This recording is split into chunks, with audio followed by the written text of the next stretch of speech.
സുഖത്താന്ന് വിചാരിക്കരുത്. താങ്കൾ ഒരു കില്ലാടി കുക്കായിട്ട് വരുന്നുണ്ട്. രാവിലെ ഫോൺ ഇങ്ങനെ അടിച്ചായിരുന്നല്ലോ.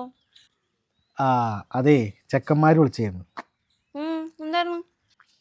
എന്ത് എന്നത്തെയും പോലെ തന്നെ, പുറത്തേക്കുണ്ടോ, കറങ്ങാനുണ്ടോ? എന്തേ പൊക്കൂടായിരുന്നോ? ആ ശരി, അന്നവിടെ തനിച്ചേക്കണേ ഞാൻ പോവേ.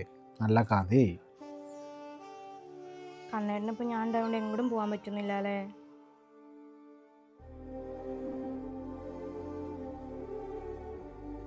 ഇടയ്ക്കൊക്കെ ഞാൻ അങ്ങനെ ചിന്തിക്കും, വീട്ടിലത്തെ പണിയും ജോലിയും എങ്ങനാ. ഇതിന് മാത്രം ഞാൻ കണ്ണേട്ടന് എന്തെങ്കിലും ചെയ്തു തന്നിട്ടുണ്ടോ എന്നെ ഇങ്ങനെ സ്നേഹിക്കാൻ? എടി, ഒരാൾ എന്തെങ്കിലുമൊക്കെ ചെയ്തു തന്നിട്ട് വേണോ അവരെ മനസ്സറിഞ്ഞ് സ്നേഹിക്കാൻ? അന്ന് നിനക്ക് ആക്സിഡൻറ്റ് പറ്റി ഡോക്ടർ ഒരു പ്രതീക്ഷ വേണ്ടെന്ന് പറഞ്ഞ നിന്നെ ഇത്രത്തോളമൊക്കെ ആക്കാൻ പറ്റുന്നുണ്ടെങ്കിൽ നമ്മൾ തിരിച്ചു വരുന്നേ. ഇനിയിപ്പോൾ അങ്ങനെ തിരിച്ചു വന്നില്ലെങ്കിലും നമ്മളിങ്ങനെയൊക്കെ അങ്ങ് പോകുന്നേ, അതുപോലെ